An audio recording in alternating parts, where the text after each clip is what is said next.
Welcome to the Leader's Edge podcast. I'm Zach Ewell, podcast producer at Leader's Edge. In this episode of our Personal Lines podcast series, Associate Editor Chris Hann talks with Jenni Lee Crocker, President of PCF Insurance Services. Crocker shares how growing up in a small town in Virginia shaped her outlook on life, and how experiences from her local community gave her the tools and the can-do attitude to tackle whatever her job and the industry demands of her. She also explains what characteristics contribute to good office culture. Give it a listen. First of all, thank you for being here. I really appreciate it. You told me about your small town upbringing. Right. So I'm going to ask if you can talk about that a little bit in a small town in Virginia near the North Carolina border. Right. I think most people who are from small towns consider it maybe the most defining feature of who they are. It's two parts of being from a small town, right? You think you can do anything, but you're also fairly humbled because everybody around you knows you and knows your story, and right. And so you're not allowed to be too big for your britches, right? Everybody's going to kind of keep you like, look, I know you, and I know, the last time you ran around doing such and such, and at the same time, you also think, the sky's the limit, right? It's your best friends are generally still the people from that small town. Mm-hmm. They never leave your heart. Before I got on today, one of my dearest friends who went into the Army, he texted me just to say hi, good morning, what's going on. It being from a small town, they're just still your people. They're the people you dream about at night. It's your essence. And tell me, you told me a little bit about your life in Suffolk, Virginia. Tell me about growing up on the Elizabeth River. Right. Well, we had 3 crab pots in the backyard, and a little old dinky Boston whaler. I have hilarious stories of, I think there was one time we put an outboard motor on it and decided that a rope and a pizza pan would be the same as, I don't know, water skiing. You get creative. You don't have all the resources and the means, but you get creative, and spending a day crabbing was just delightful, right? It was a great summer day if that's how you spent your day. It's easy living. What I mean is that the resources weren't heavy. You maybe didn't know what was outside of your hemisphere, but the hemisphere you were in was very calm and very easy. Were you the crabber in the family? Or were you all crabbers? Yeah, I actually was. We beginning in May through I think October, we would eat crabs 2 to 3 times a week for dinner. Wow. And Mama and I, after dinner, would stop and pick the remainder of the crabs off the table, and they were what ended up in the eggs and breakfast. And now, right, that's such a delicacy to think about that, and I miss it so much. Wow, I'm getting hungry. You told me earlier that even as a little girl, whenever something needed to be done in school, you were the one who raised your hand. You said your mom called it the eject the hand. Yeah, she said it was the disease I was afflicted with, to eject my hand and take on whatever it might be, right? An after school party or dance at the house, a bake sale. The football team is going away. Who's going to bring 5 dozen ham biscuits? It didn't really matter. For some reason, I thought my family, we could just provide it. And where did that come from? I have no idea. It drove my mother nuts. My mom was the CFO of a large company. And is that right? Yeah.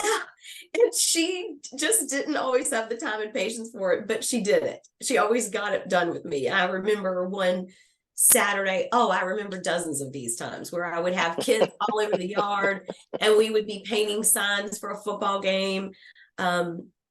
There's a big family joke where there were about 1,000 boxes of Girl Scout cookies in the front of our house. And a girlfriend called me and said, hey, can you go out to the movies tonight? My mother said, well, what about all these cookies you have to organize? And I went, what cookies are you talking about? It became such a norm for me to have chaos and lists and things going on that didn't faze me as much as it did her. All right. That sounds like a lot of bake sales. Yes. You went to the University of Richmond, The spiders. obviously a big spiders, obviously Mm-hmm. a big town for a small town girl. Tell me about that experience, and what did you study there? I studied English and Okay. business. Okay. And the interesting thing is, yeah, it was such a small town. I graduated with about 60 kids in my class. And you because everybody knows you in your small town, to say you think of yourself as a big deal, it might be an overstatement, but you kind of think like, look at me, I'm off to University of Richmond and here I am doing all these great things. And I remember the first thing that got me is that I was not a big deal. I What do you remember mean? walking, What do you mean? there were, beautiful women from New York City and LA, and they were so much more worldly than me. And I just remember having that sort of wake up shock, like, wow, these people really have been places and seen things. And I had just come from my little town. But still, it was the right home for me.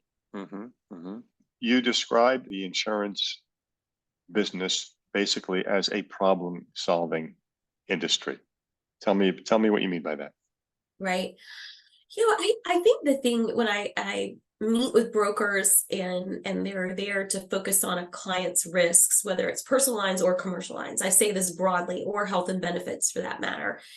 I still think that brokers tend to go in and present, let me tell you about what your risk looks like. Let me tell you about how we'll cover your risk. And I wanted to flip that on the edge and say, if you spent that time researching that prospective client or current client and prepared 5 open-ended questions in a blank notebook, you would be a better broker to that client. If you go in with your presumed association of risk to that client, you're missing it. And you probably aren't going to be as creative. But just prepare 5 really well-formed open-ended questions. Something that shows that you've done the research on the company, something that says you understand their industry, and ask those questions and take 5 pages of notes, and you will come out with a better program for that client. You split your time between Richmond and Utah. So tell me about that. That's talk about work-life balance. That's Sure. That's an extreme example. It is an extreme example, but I would say I split my time between my home, Lehi, Utah, and all of our offices. I like to be where the rubber meets the road, right? I like to be physically in the offices with my people, not just at our corporate headquarters. So for me, yes, I love being with my counterparts and colleagues in Utah, because we have a great corporate team, and those people actually mean the world to me, and they make our business better every day. But what I really, really love to do is to go be in our offices down in Florida, or next week I'm headed to California, and the week after that I'm going to Houston. We have 4 large agencies there. So to me, being where the rubber meets the road, and maybe that's my ejecta hand coming out, right? Like, I still like to touch the clients. That sounds like a lot of travel. Tell me about your travel schedule. Delta knows me well, really well. How about if I put it this way? The folks in the Atlanta A Gate and B Gate Sky Club know me by name, and we're friends, and we like each other, and working on a blanket for a lady in the B Gate, who works there now. They're good people. I'll say that. How often are you on the road? Every week. So, and is it all domestic? Yeah, right now, PCF, we have a lot to still conquer here in the US. I can see in the next 12 to 18 months where we look outside of the US borders, but there's still a lot of great agencies to acquire here in the US, and a lot of organic growth to be had here in the US. So yes, luckily for me right now, it is still domestic. It could be a whole new ball of wax if we start looking into the UK. Tell me a little bit about PCF in terms of size and numbers and revenue and employees and offices and whatever you can tell me. Sure. So PCF is what I call Main Street America brokers, straight down the fairway, commercial lines primarily. We do have personal lines and health and benefits and some other ancillary lines, but that's really who we are. We're closing in on $1 billion in revenue, about 240 US offices in 40 states. And what makes us really unique is that entrepreneurial spirit. You go into any one of our offices and they get excited. Jenni Lee, let me tell you about where we are to plan. Let me tell you what it looks like. Let me tell you about this new client we just won. It's a very flat organization that's all about our entrepreneurs in the offices. You go into one of our offices and you can see why I like spending time there. What do you mean? Well, who doesn't want to be around that kind of energy, right? People who are excited to grow the business, talk about new processes they've implemented to retain clients, onboarding new people, right? That just has a real energy around it that draws you in. And I can tell you that even though it can be physically exhausting to, fly as much as I do, it's mentally really rewarding. You get back on the plane and you kind of have a smile on your face. You really enjoyed being in that office down in Houston and seeing what people have done and seeing their pride around it. The pride is also, I eat that up. The headquarters based in Lehi, Utah. I saw some pictures. It looks incredibly beautiful. Tell me a little bit about Lehi. It's so pretty that I had to stop driving rental cars there because I almost ran off the road. It's that pretty. I tell people who want to go out to Park City or Salt Lake, it's that beautiful. Like the mountains are so majestic that you just can't get over it. It's that they're pretty. Right on top of you. I've got to take an Uber. I'm going to run off the road. It's absolutely stunning. I kid them all the time that it's so pretty. It doesn't look real. It looks like a backdrop that they just put up. You've been in your position, I believe, just about a year now. In the role of president, yes, about a year. As president. What's been the biggest surprise in that new role? Oh my gosh, I get so much support from the team, the client, the people in the offices, those 4,000 employees. It has a family feel. I love going up to our offices in New Jersey and they take me out to their favorite pizza places. And, it feels like you get welcomed in like family. And that's important to me. Somebody who did come from a small town. I like that. I appreciate that. And where is your New Jersey office? I have to ask since I live in New Jersey. Right, we're in Warwick. Okay. We have actually a few offices in New Jersey, but the guys in Warwick, they eat at Kenchley's Pizza, and I just don't think there's anything better than that. Have you had a most influential business mentor yourself? Oh yes, Bob Henley from Ernst & Young. Make no doubt about it. Bob saw something in me. He was the head of the insurance practice at EY, and without him, I don't think I would be in this business. He gave me tough feedback, but good for me. I handled it. And I realized that the tough feedback was meant to make me better. And Bob, he always just saw something in me and gave me probably a little bit more of his time. And again, some of it was tough feedback, but by giving me that, and he wasn't doing it for somebody else, to me, that meant he was invested in seeing me grow. What do you think he saw in you that maybe you didn't see in yourself? I've never asked him that. I should ask Bob that. I would suppose that he saw somebody that maybe that goes back to that problem solving, right? I didn't shy away from the challenge. I think a lot of people, especially when they're younger, tend to say, give me the assignment and give me the opportunity. And I would say, sure, I'll take the problem. Give me the problem and I'll handle that one. I like the problem as much as I like the opportunity.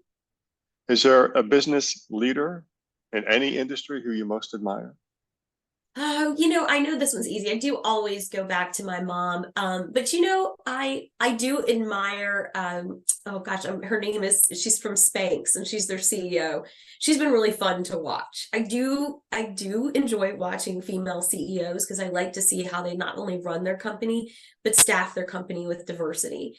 I think that any person, male or female, who staffs their company with diversity gets to a better answer, right? We've all been in those rooms where you have a lot of people who are either different by age or background or color or religion, and somehow you get to a better answer. It might be a little clunkier getting there, right? It might be a little bit, can even be abrasive getting to the answer, but varying opinions to me tend to get people to better answers, better solutions. Are there particular women CEOs who you follow or who you particularly admire? What's interesting is I belong to a group here in Virginia called Skylight, and it's C-level women in the Virginia marketplace. And I get a lot of inspiration from them. We meet about once a quarter, sometimes a little bit more often. And that particular group of women, I really derive a lot from them in various ways. Again, very different, a very diverse group. I got the chance to sit next to one of them on an airplane a couple of weeks ago, and she was from the Better Housing Coalition, and just hearing her perspective of how she approaches business versus my friend who is the CFO at Markel,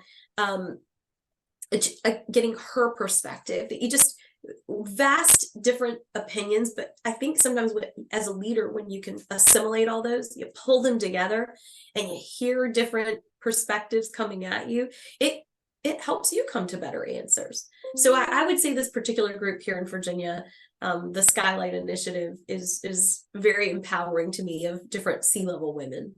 Okay. Skylight Initiative. Mm-hmm. How many women in that group? 36. Okay. And we are headed down to Nashville in April to go meet Fawn Weaver, who is the CFO of Uncle Nearest Distillery. Have you ever read about her? No. She's amazing. You've got to look this person up. Tell me her name again. Us, Fawn Weaver of Uncle Nearest Distilleries. She owns many other businesses, but she inspired our group, and we are making a pilgrimage down to meet her and see her. Yeah. Inspired your group in what way? Fearlessness, just an absolute fearlessness. She also has broken into the champagne business in France. She just has this terrific sense of fearlessness. So going on my just try model, it's taking my model and amping it up quite a bit. Just an absolute sense of just take the risk, be fearless. Wow. Jenni Lee, I'm going to let you go. I really, really appreciate your time. This was great. I appreciate you interviewing me. I love my role at PCF, so this will be fun for my folks at PCF to maybe get to know me even a little better. That was Associate Editor Chris Hann talking with Jenni Lee Crocker, President of PCF Insurance Services. I hope you enjoyed listening to this conversation. For more episodes from our Personal Lines podcast series, go to leadersedge.com. You can also listen on Spotify, Apple Podcasts, and SoundCloud.